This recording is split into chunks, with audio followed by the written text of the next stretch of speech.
Welcome everybody in person and online to today's talk. The title of today's talk is Gulf Energy Security and Global Markets, a New Paradigm. This is a really sort of important time to be discussing these things, especially within the current geopolitical context. We're really proud to welcome Andy Critchlow back to Durham. I understand you were here years ago. So Andy is the head of news in IMEA for S&P Global Platts. He has 22 years of experience as a journalist covering energy and commodities in the Middle East and Asia. As head of news in Europe, the Middle East and Africa for S&P Global Platts, Andy runs a team of reporters and editors in the region covering all aspects of the commodities industry from OPEC to LNG supplies, metals, energy transition and energy security. Prior to joining Platts, he was Middle East editor for Reuters Breakeven. He's held senior editorial positions at Dow Jones, the Daily Telegraph newspaper, and the Bloomberg news based in the Gulf. As a journalist, he uncovered the invasion of Iraq in 2003, which should provide some interesting insights today, and also reconstruction based in Baghdad. He was also bureau chief for the Wall Street Journal in Australia, leading coverage of the country's mining and LNG boom. Former Grenadier Guard, and he's also a graduate of Durham University, where he read a master's in Middle East politics. So without further ado, join me in welcoming Andy. Thank you. Well, thank you everyone for joining today, both here physically in the lecture theatre and virtually. I'd like to say thanks to Professor Etashami first for inviting me here. It's a great honour to come back to Durham University and speak on a subject which really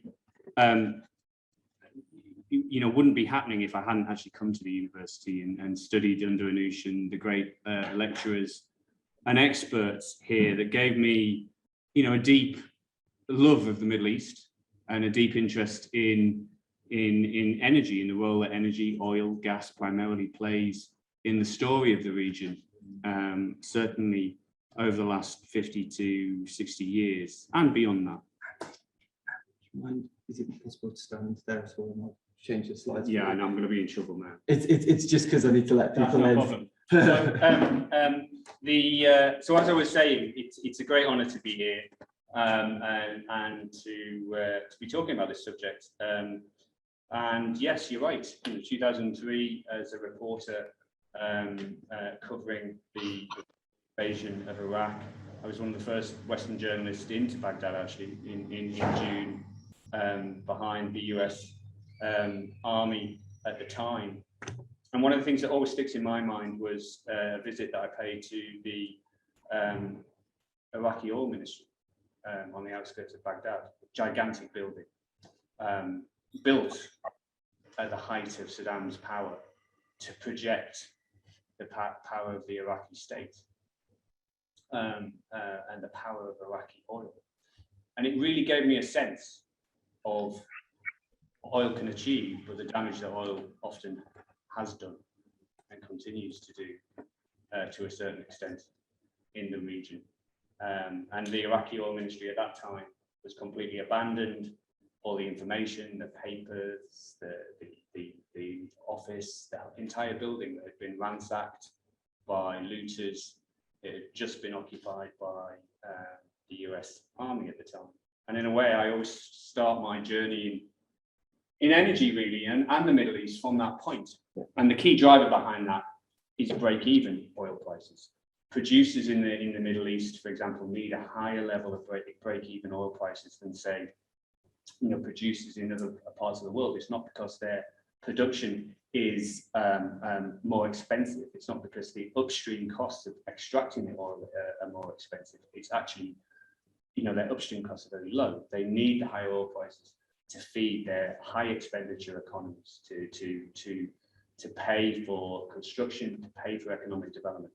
And we're going to go a little bit into that. But we're also going to talk about some of the security issues that we've seen in the Gulf over the last year and how we have tracked them in what I do at S&P Global Commodity Insights. And I'm going to show you a piece of work, a research project that I led called the Oil Security Sentinel, which maps all the physical attacks on oil infrastructure that we've seen over the last 5 years and tries to put that into context. But if you just go to the next slide. So as I was saying, you know, the kind of story starts here with this collapse in oil prices that we saw in the beginning of 2020 as a response to the COVID-19 pandemic, and then this rebuilding of the oil economy since then, restoring production gradually in balance with consumption. But this slide here, we're going to start this a little bit closer and a little bit more focused on current events. Of course, current events around the oil market are very much honed in at the moment on the crisis in Ukraine. Just before we started the lecture, I was asking a colleague where we were in crude oil. Brent crude futures hit $120 a barrel today. They've since come back. We're at 112 actually as I started speaking. But these are still incredibly high levels. We're talking decade highs for crude. A lot of analysts now are tipping oil to go much higher. Forecasts are out there of $130, $135 a barrel. Some banks are even tipping crude to go even higher than that. And that feeds into this inflationary narrative that we're seeing globally around the world. It's feeding into a lot of stress that we're seeing politically around the world. And only yesterday, the OPEC Plus group of producers, which controls 45% of the world's oil, made up mostly of producers from the Middle East with Russia, agreed to stick to their incremental increase of 400,000 barrels a day.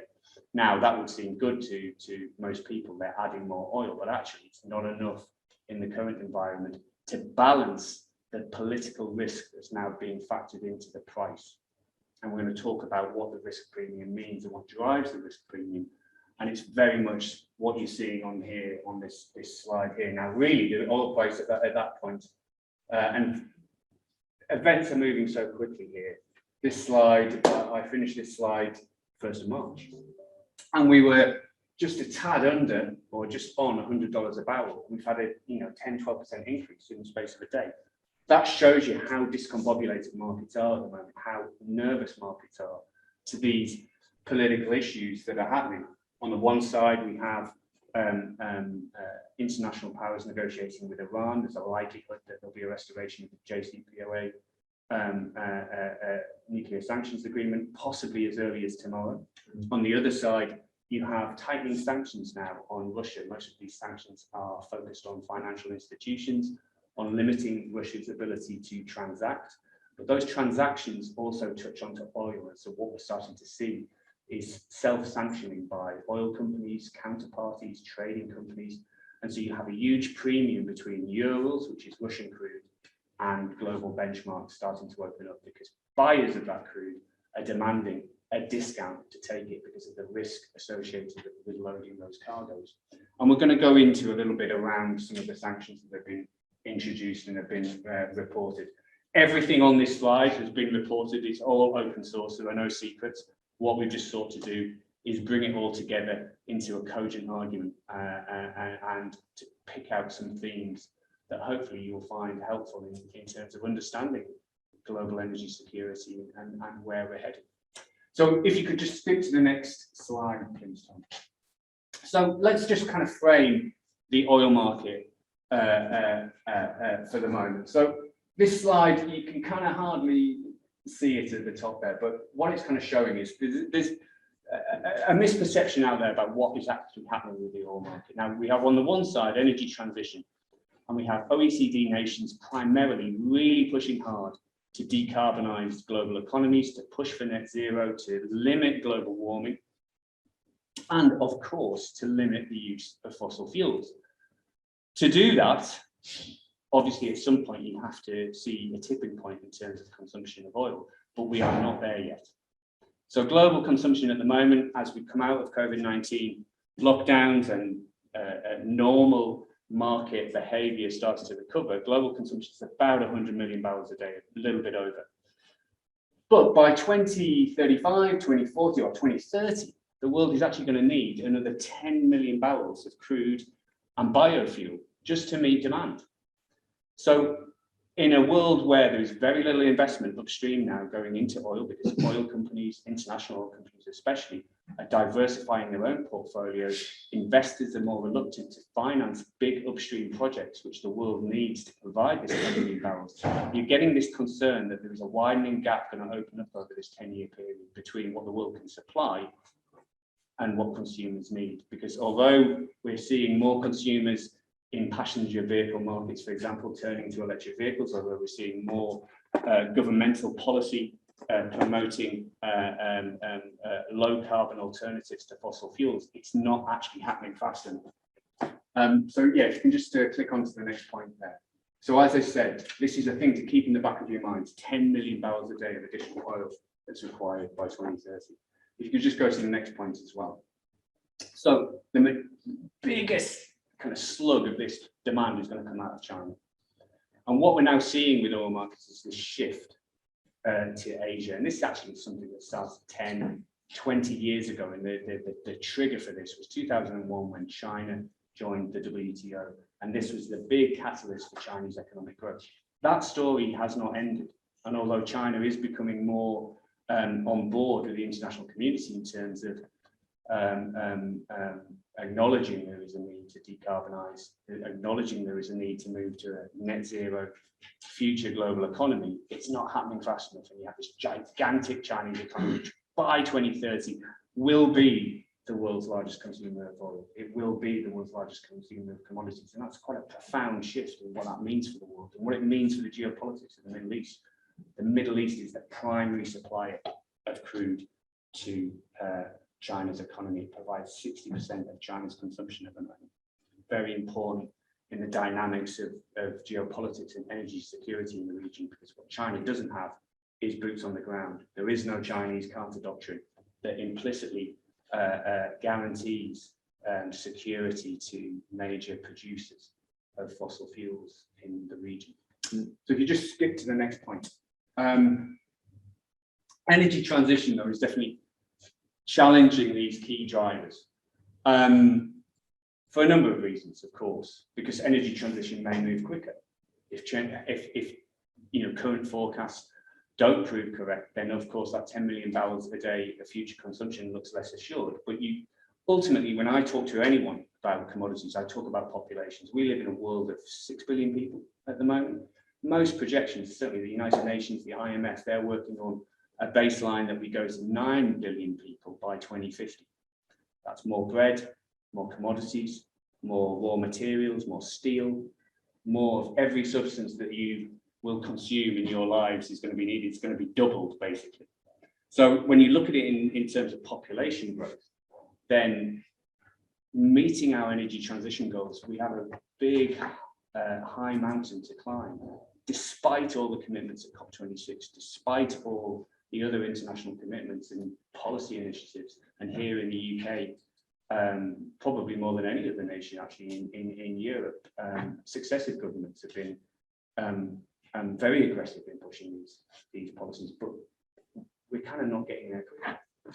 So if you just go to the next point, 30% decline in fossil fuel consumption is required to hit the 2-degree limit target. That is very hard to achieve for OECD nations. And it's especially hard to achieve when you look at what's happening in India and China. And some of the other research that we've done, interestingly, when you compare the per capita consumption of fossil fuels in countries like India with the per capita consumption of fossil fuels in the United States, that's where you see the difference, because although India, in terms of its net output of emissions, is huge, its population is huge. And this is the argument of the Indian government, is that we need to still be using fossil fuels to develop our economies. We're at a different stage in our industrial growth to, say, the United States or the UK. And this is the point of disagreement in negotiations. So it all feeds in to the geopolitical story here that we're talking about, and these changing relationships. Gulf states, which account for such a large percentage of fossil fuel production, have traditionally aligned themselves to Western powers, which have been their major consumers. That's now starting to change. The rulers of Saudi Arabia, the United Arab Emirates, the Gulf states are now looking more increasingly to India. They're looking increasingly to China. They're looking increasingly to their major consuming partners, their customers. All those customers are now in Asia. If you just go to the next one. So, as I said, the Middle East, amongst all this, is incredibly important in the world of energy. Primarily incredibly important in the world of fossil fuels because it contains 60% of the world's recoverable reserves at the moment. Its oil is cheap to extract. Lifting costs in Saudi Arabia between $1 and $5 a barrel. The world's largest onshore oil field is based in Saudi Arabia, the Ghawar field. The world's largest offshore single deposit of gas is in the Persian Gulf, the North Field. And on the Iranian side of the Gulf, you have South Pars. The region is incredibly important because elsewhere in the West, banks, financial institutions which have underwritten development of hydrocarbons, say US shale, they are now drawing back and it's harder for them to invest and they're reluctant to invest. The only countries, the only basins where you're starting to see this upstream investment is really the Middle East. So it's incredibly important and it feeds in again to the overall geopolitical narrative that we're talking about here. So if you go to the next slide, please. Attacks on Middle East energy and infrastructure. So what you're seeing here is the Oil Security Sentinel. And these are just a few graphics from it. And you can log on to this. If you type in Oil Security Sentinel into Google, it will bring you to our page and you can check it out. It's all free to access. This is primarily what I'm here to talk to you about today. We've been reporting, and I mean, again, coming back to my story, 2003, the majority of my career as a journalist has been around reporting people trying to blow up oil infrastructure in the Middle East, actually, if I break it down to the bottom line about it.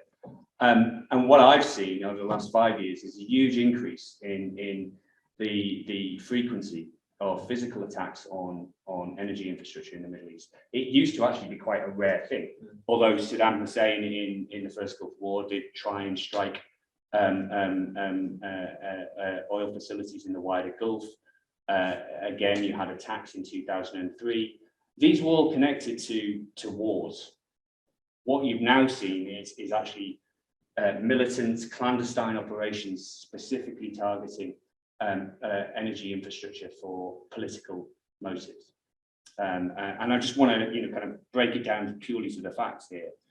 And over the 5-year period, we've seen this big uptick. Now, if we go to the next slide, we'll talk a little bit more about this and what it means and why it really matters in today's world. So that's 2018, end of 2017. And you had these attacks starting on the border with Yemen, timed with the escalation of the conflict in Yemen. Of course, Saudi Arabia and the UAE deploying hard forces on the ground in the war with the Houthis.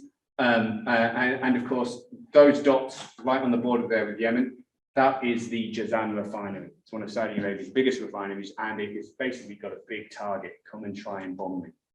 And they've done it a lot, basically. You go over to 2021, the end of 2021, and what you're seeing is this huge geographical spread. So this it tells us a number of things. One, the militants attacking physical infrastructure in the Middle East have become far more sophisticated in their attacks. They have an ability to project power far beyond their borders. They have an ability to infiltrate countries which have some of the tightest security in the world. And it's really something that we've never seen before. These circles, the different coloration in the circles, this is different types of physical infrastructure. So they're not just going after refineries, they're going after pipelines, they're going after shipping, they're going after upstream assets. It shows a profound level of command and control. It shows deep planning. It shows the ability, as I said, to project operations, military operations, albeit clandestine, hundreds of miles beyond your borders. And we've broken that down. So 71 security incidents between 2018 and 2022, quintupled over that period. Really important thing though, 2021, 31 attacks. So it was all really condensed into this period where you have this huge discombobulation in the oil market.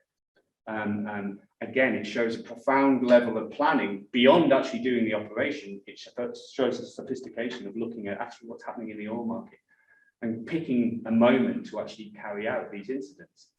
If you go to the next slide. Now, what throughout this period, you're looking at these slides and you're going, oh my God, you know, this looks crazy, so many attacks.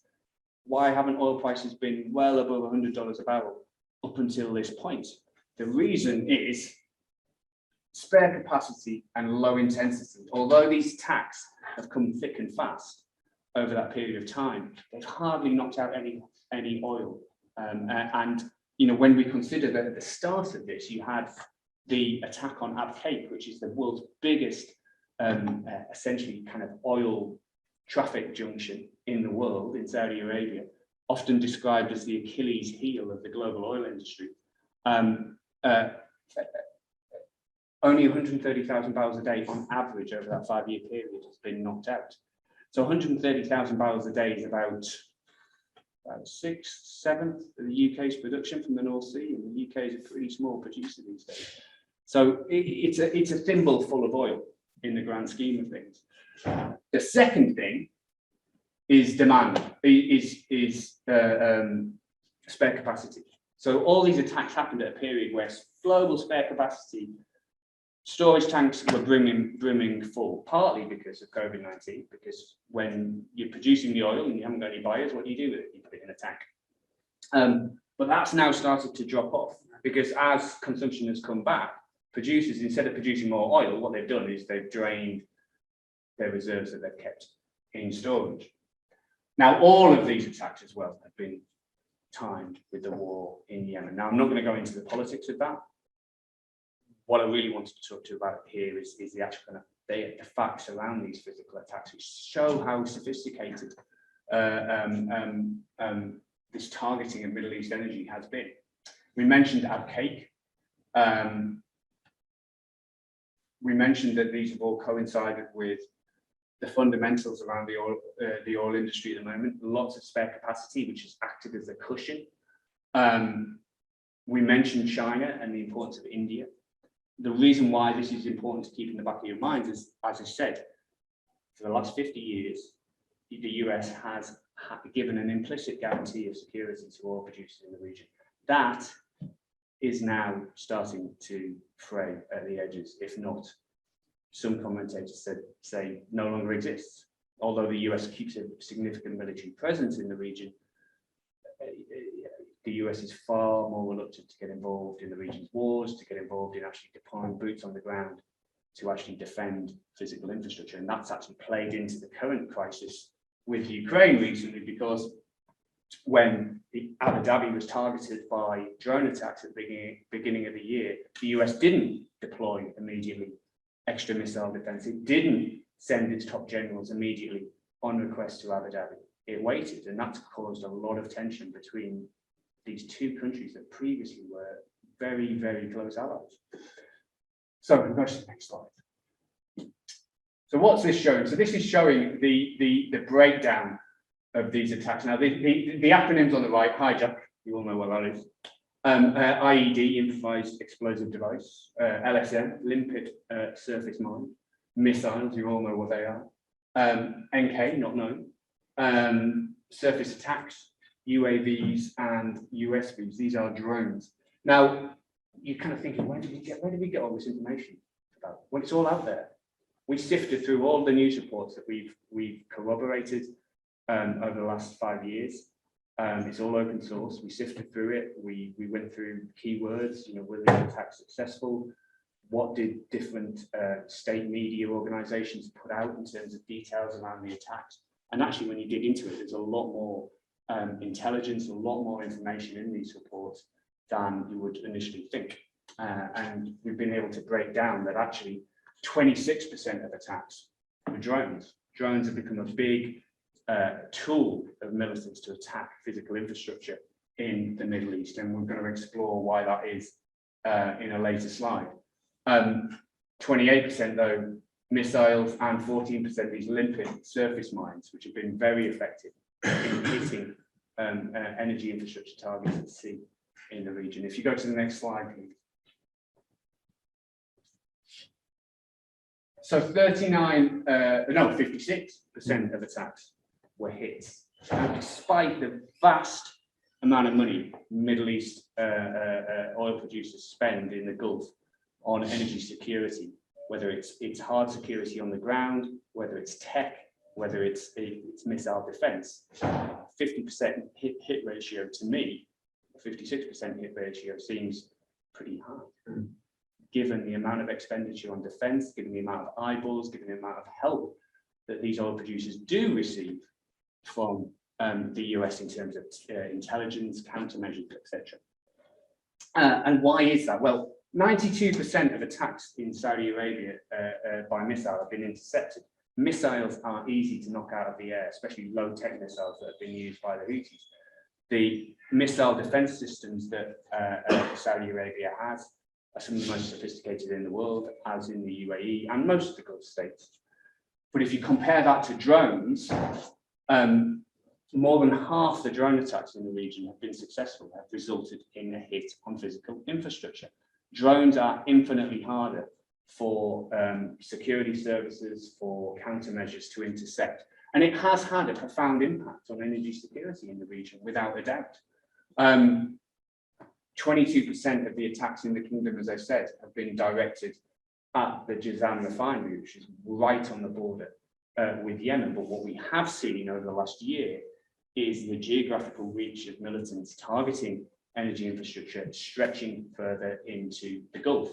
And most recently, as I mentioned, with the drone attack in Abu Dhabi last month. So if we go to the next slide. So we're just going to focus on Saudi Arabia at the moment and Saudi's energy policy. If you just go to the next slide. Right. So Mohammed bin Salman, the Crown Prince, one of the big changes in Saudi oil policy, certainly in my time, has been the growing role of the Saudi royal family in actually physically driving oil policy. Most of my career was spent chasing a man called Ali Naimi around Vienna and different parts of the world. Ali Naimi was one of Saudi Arabia's longest serving oil minister, seen as a titan of OPEC and the oil industry, widely respected and widely trusted within Saudi Arabia by the Saudi ruling family to be the custodian of Saudi oil policy, Saudi strategy around oil, and to ensure that Saudi had the money to be able to fund itself as an economy, as a country. And that changed. And it changed when King Salman came to the throne, and more recently, when he elevated his son, Crown Prince Mohammed bin Salman, as his natural successor.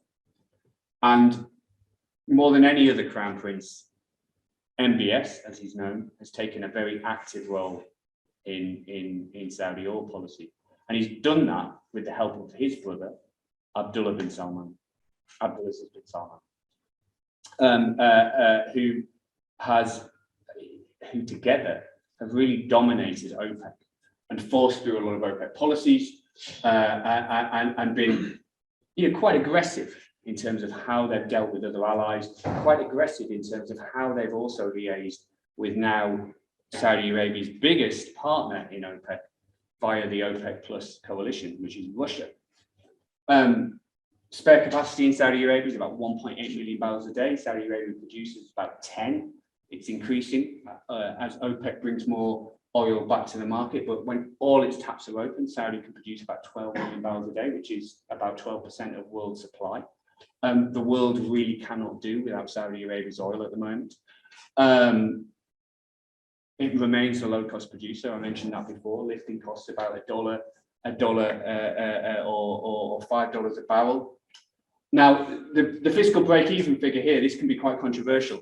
$65 a barrel, that's our estimate, but I've seen far higher. There's a lot of forecasts out there which would put that figure closer to $85 a barrel. Current oil prices, Saudi Arabia is doing very well. So what can it do with that money? Well, it can replenish its foreign reserves held in the central bank. It can channel more money into its relatively newly formed sovereign wealth fund, the PIF, to buy assets, to store money overseas. This has traditionally been a strategy by Gulf oil producers since you saw this huge uptick in the region's role in oil industries which really started in the 1970s. They all created sovereign wealth funds. You have ADIA, the QIA, now you have the PIF. It can fund economic development, which this is again another project of Mohammed bin Salman's to revolutionize, to modernize Saudi Arabia, somewhat controversially. So you have projects like NEOM, to building these futuristic cities on the Red Sea. You have projects to diversify Saudi Arabia, to make Saudi Arabia a major producer of hydrogen, for example, to hardwire the Saudi economy into a net zero world, a low carbon world. Part of that has been the listing of Aramco. Saudi Aramco, the state oil producer of Saudi Arabia, the world's largest single exporter of crude. Saudi Aramco, traditionally, as a company, since it was nationalized, has been the pride of the kingdom. To work in Saudi Aramco for any Saudi was a top job. And so to actually list shares in Saudi Arabia was more than just a financial statement by the ruling family. It was actually a statement of intent. It was quite profound to say, well, as Saudis, you can now buy a stake in this company. To list it overseas would have been even more profound, because that would have been the kingdom giving away its revenue in the form of dividends to a listed company. Now, the final point here we alluded to earlier, which is this growing divide between the US and Saudi Arabia on foreign policy. And this does play out in the sphere of OPEC and OPEC plus. So if you go to the next slide, please.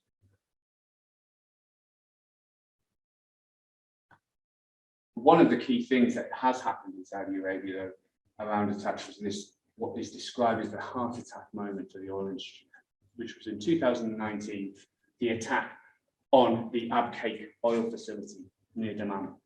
And this, in one kind of swoop, took out about 6.5 million barrels a day of Saudi oil for a very brief moment. They went offline. What is remarkable is actually that Saudi Arabia was able to restore production to full capacity in such a quick time. There was a dramatic response from international partners, from the IEA, from the US. This really was the epicenter of world oil being attacked. Oil, however, did only jump 15% on the day of the attack. If you go to the next slide. An eye on Iran. So behind all this has been the situation, if you go to the next slide as well, has been the situation in Iran. Iran has always been the other big beast in the room in OPEC in the Middle East traditionally, either as an opponent of Saudi Arabia's policies or as a willing advocate, because both countries ultimately in terms of oil have the same stated goal, which is to maintain prices at a level which is acceptable for consumers, but very beneficial for producers, and it comes back to break-even prices. Iran's break-even prices, for various reasons, are far, far higher than what you see in some of the other Gulf states. They have a keen interest to get their oil back into international markets, which has been the case over the last number of years since they've been locked out of international markets by the JCPOA, by sanctions, and now that protocol is going to be restored. We could see in the next few days more Iranian oil coming back into the market. Iran has about 60 million barrels of crude, well, not crude, condensate actually, which is very kind of light type of petroleum, which is easy to refine into gasoline and other fuels. It has about 60 million barrels of condensate offshore, but it could also bring back to the market fairly rapidly about 1 million barrels a day of additional exports, which when you have a tight market, as you have at the moment, when you have oil prices trending at around, well above 110 barrels a day, as we've seen today, that's absolutely vital. And this is what's driving the American government at the moment to kind of speed up these rather protracted negotiations, because back in the US, although the US doesn't import Iranian oil, it's very vulnerable to these moves in international markets. And we have inflation trending at multi-year highs. You have the Biden administration under a huge amount of pressure heading into the midterms to pull down the price of gasoline. very few American presidents have survived when gasoline prices are trading at $5 a gallon, which is the case in some states in the US. So it's absolutely vital that Biden gets this deal done in the current environment. And the Iranian government, they realize that, and this is their opportunity. It's their opportunity as well to get back into the game in OPEC, because over the last 3 to 4 years, they've just been bystanders while Saudi Arabia, Russia, the United Arab Emirates have essentially run the show. So you're going to have an interesting change in the way OPEC is managed, the way OPEC Plus operates with the return of Iran. If you go to the next slide. So an eye on OPEC. This is the front page of Oilgram News in 1960, can't remember the month, when OPEC was first formed, the declaration of creation of OPEC in Baghdad, in Iraq. We've been publishing Oilgram News for almost 100 years, and we were there to record that moment. If you go through to the next slide,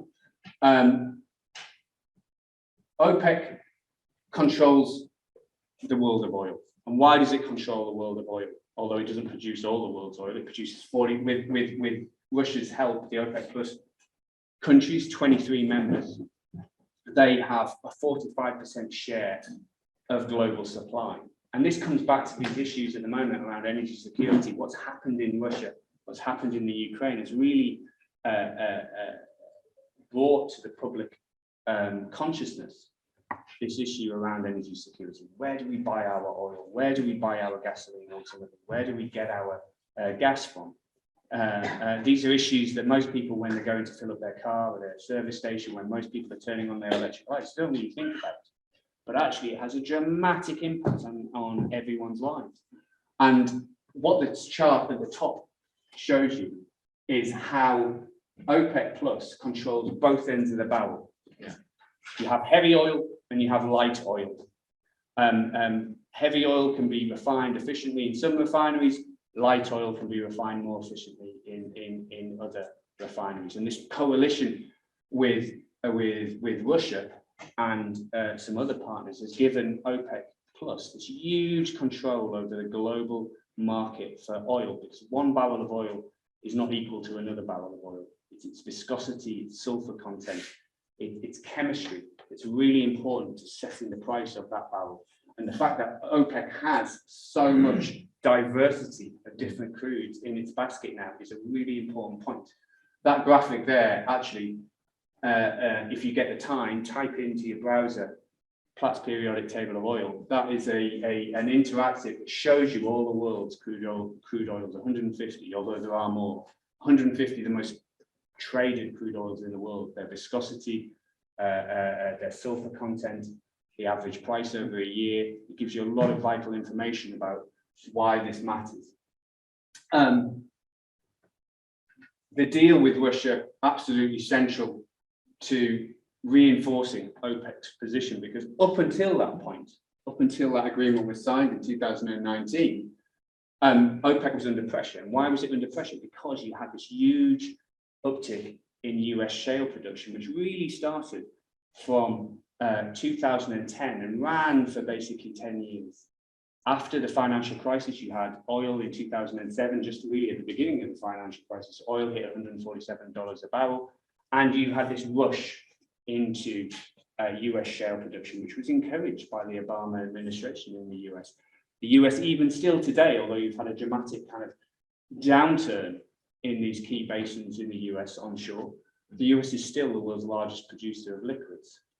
This created a huge problem for OPEC in the middle of the last decade, when you had oil prices trending below their fiscal break-evens, and Middle East producers consistently, when you were at OPEC, would say, blame the US for this, it's not us. They're putting pressure on us. They don't play by the same rules. We will adjust our production when there's trouble, when there's attacks, when there's insecurity in the world energy markets. We will adapt to that. But American producers, they're funded by the banks, by financial institutions, they play by a different set of rules. So this is economically what really forced OPEC to do this deal with Russia, to partner with Russia to create this OPEC Plus alliance as a counter, really, to the US and it's the rise of US shale. And OPEC went from having a market share of about 30% of the global market to what it has now, which is 45% in partnership with the other OPEC plus nations. So it's far more influential. It gives it more pricing power. It gives it the ability to kind of engineer, massage prices back to these economic levels that are sustainable.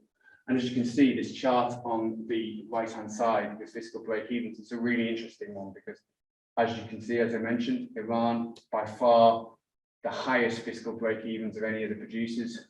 Libya had a spike back to kind of trending at a normal level now.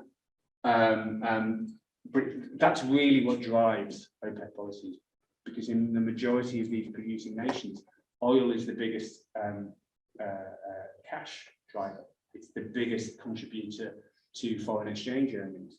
Oil is what pays the bills. And it's also what politically underpins governments in a lot of these regions. So, go to the next slide, please. Eye on Russia.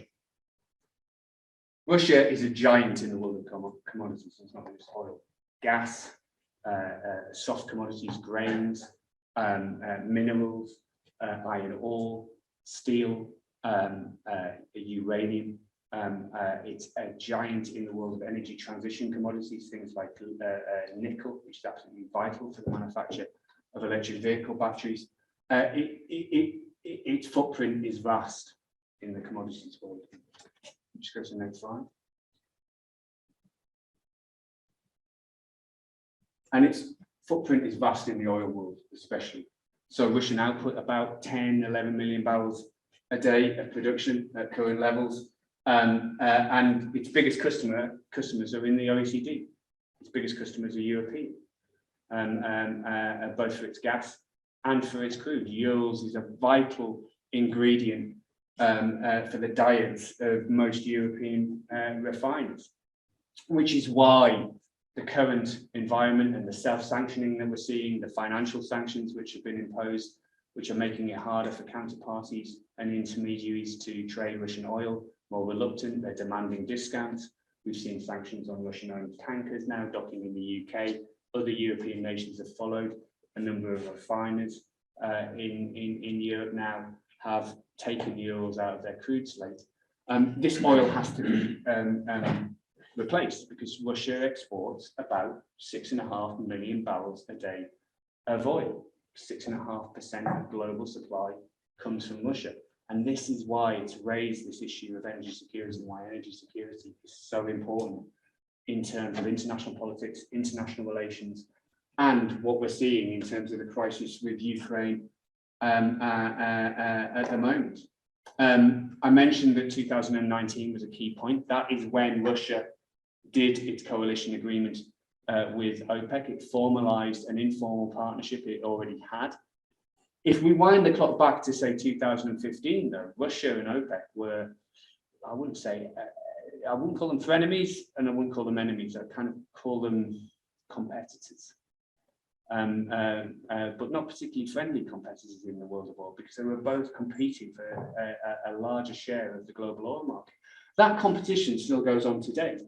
So the other major market now for Russia is Asia, China, big economies like India, and they serve this market with a crude called ESPO, East Siberian pipeline blend crude, and that is flowing into these markets in Asia in ever higher quantities. And this does still provide an element of tension between the power brokers in Russian energy, people like Deputy Prime Minister Alexander Novak, who was formerly the oil minister, and then last year he was elevated to the position of Deputy Prime Minister. But interestingly, instead of bringing the new energy minister in Russia into the OPEC meetings, to attend these meetings, to be tied on policy, President Vladimir Putin of Russia, he only entrusted to his close lieutenant, Alexander Novak, who's established a very close relationship with the Saudi oil minister, ABS,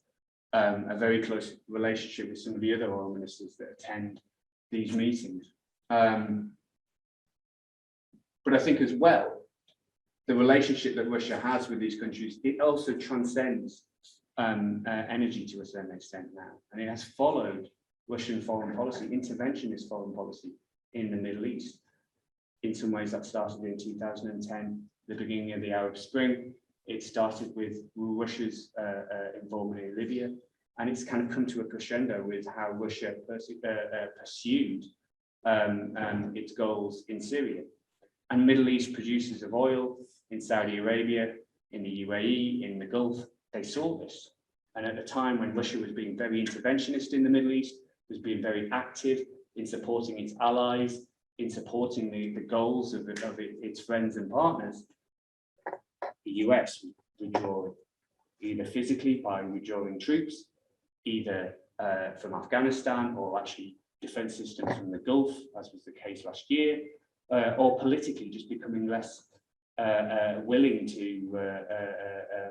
support the foreign policy of Gulf nations, specifically in Yemen, which has been an issue for countries like the UAE, which has wanted more US support in its war in Yemen against the Houthis.